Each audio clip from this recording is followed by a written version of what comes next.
Oh, hi. I'm just a little confused. Confused and lost. Just one little question for you. What timeline am I in currently? I know that's a weird question, but I don't know how else to explain what happened to me. You see, I'm from a timeline where Ubisoft, this game-making company, makes crap to painfully average video games. You know, because they make games. Like, they made Avatar, Frontiers of Pandora, and it was super average and boring and no one cared about it. Like, how did you do that? How did they do that? Like, how do you make hair aliens boring? How? But in this timeline, you see, it's different. See, they just released Prince of Persia, The Lost Crown, and it was really good? Like, did Ubisoft of this timeline go on like an adventure to Game Temple and rediscover formula for good game? I mean, that's how I wrote it. It's a typo, but I'm going with it. This game is awesome. It's great even, but it's made by Ubisoft. And based on their history, we couldn't have seen this coming. Ubisoft was a company with a great lineup that released some of the best games to date a long time ago, but today they're a company that only produces painfully average games. Avatar Frontiers of Pandora received a mixed reception, with many reviews talking about how okay the game is. Assassin's Creed Mirage is just the same, receiving it's okay scores from many people. I attribute this to two things. Ubisoft playing everything safe and being out of touch with what people want creatively today. Mirage and Avatar are both games that almost feel intentional with how much they don't want to offend you with anything. Oh, no, please, buy the game. Oh God, please buy the game. You can do whatever you want. You just do whatever you want, please. Oh God, buy the game. We're going bankrupt. Someone buy the company! Total player freedom to Ubisoft leads to games with no direction and especially nothing memorable to them. When writing stories in medieval Baghdad, you have to show a culture that had slavery in it and also had some of the greatest scientific innovations that the world had seen to that point. For Avatar, you need to hit on themes of racism, humans subjugating another alien race. But for Ubisoft, that's a step too far, and no artistic boldness will be had here. Play it safe is the mantra, and it's led to further stagnation in Ubi's lineup. Ubisoft's safeness also leaves their games characterless and flavorless. Like, if you knew nothing about these two franchises and just swapped the titles, would you have noticed a difference in the character or flavor between them? They each are bland and add nothing to their franchises. But that's what makes Prince of Persia: The Lost Crown so interesting. Coming off the back of two games that were the equivalent to oatmeal, Prince of Persia is like a unique feast, a blend of flavors and character that work so well. How did Ubisoft create this? Prince of Persia and its lead-up based on its trailers and other media looked like a total dud. The main character, Sargon, looked like a total fedora-wearing Mary Sue dweeb that would act like that stereotypical anime boy. Like a terribly written Sasuke Uchiha. Dark, sullen, probably listens to Bullets for My Valentine and swears they're the only ones who understand me, Mom! But I was so wrong.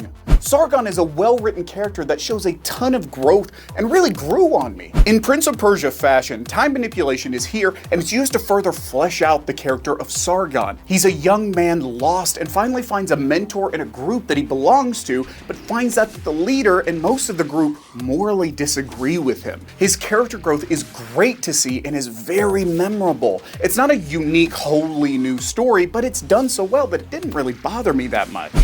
The group Sargon is a part of are the Immortals, a super-powered group of essentially anime characters that are bursting with life in each of them. Each of them are memorable, and the bond they have with Sargon and the other members is apparent even in the short time we have with them. But the gameplay also adds to the character and flavor of the game. It's filled to bursting with spectacles to see. The game attempts and succeeds to be a unique homage to Prince of Persia and anime as a whole. These super-powered heroes powered up with energy called Athra, with Sargon performing moves that look straight out of a Dragon Ball movie. The flavor is this character that, if played correctly, you feel like One Punch Man almost. Performing cool moves with Sargon almost winking at the camera after all of them? hasn't gotten old yet, and I'm replaying the game right now. The bosses even have their own moves. Even watching them beat the hell out of Sargon and you is incredible to watch. It gives the feeling of a long, drawn-out battle that you're hanging just on the edge of victory. It's addictive to watch. I could not stop playing this game because of this, and I will remember this game for sure and be looking for a sequel. I want to play more of this game. Prince of Persia shows that finding a creative direction has the drawback of not everyone necessarily liking it, but it makes your game bold artistically. It sticks in the mind of your players. You need to have a vision. Lost Crown has added something so interesting to the Prince of Persia series, and it took it in a new creative direction that was perfect for what people want today.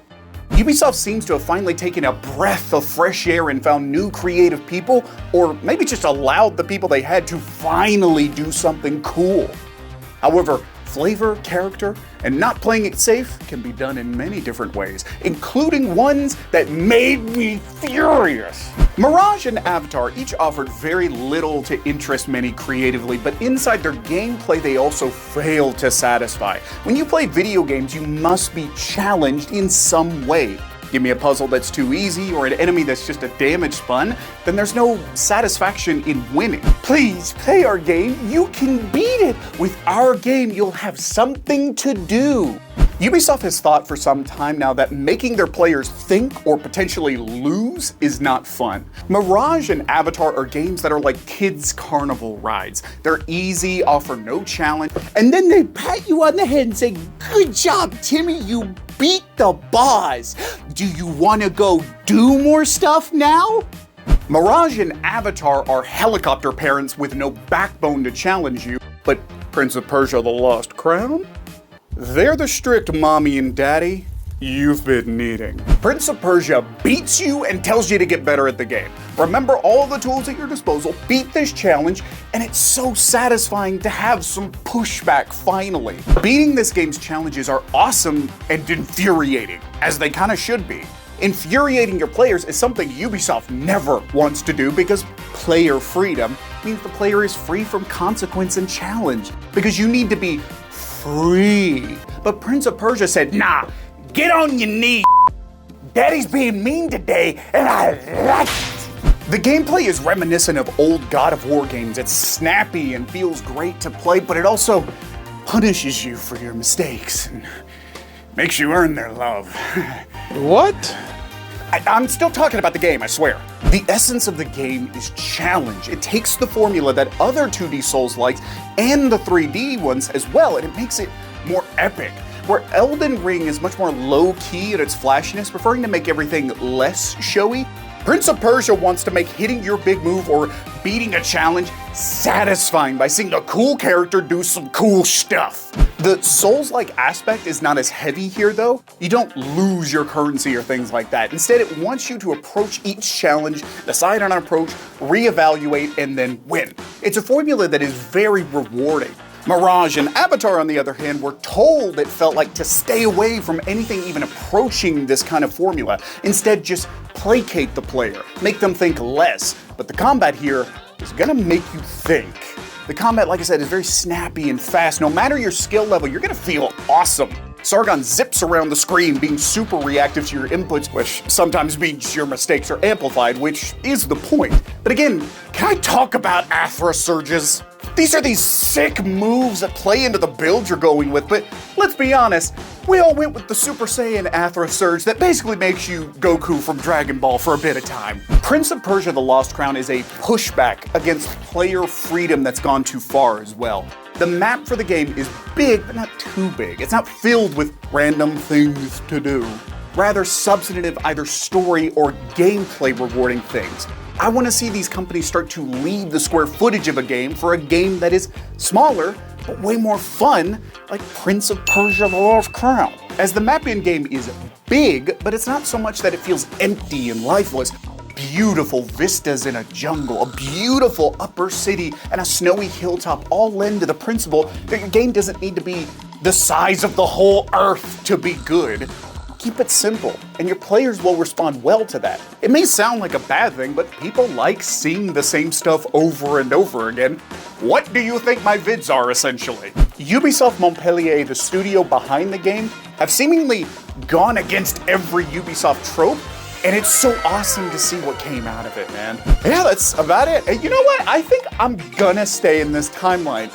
I mean, if the Ubisoft of this timeline is releasing games like this is gonna be awesome. So please tell me, what are they releasing? Oh, God, man! Hey there. You should subscribe to the channel. You should like the video. Please share this video if you really enjoyed it that much. How could you not? I'm so entertaining. Please help me. Share the video everywhere. Please share it. Share it everywhere. I need fame. I want money. I want success to rub it in my high school bully's face. Yeah, I'm coming for you, Mark. Coming. Yeah. I'm gonna be successful. Please subscribe, like the video, and share the video on Reddit and Twitter and places. Thanks!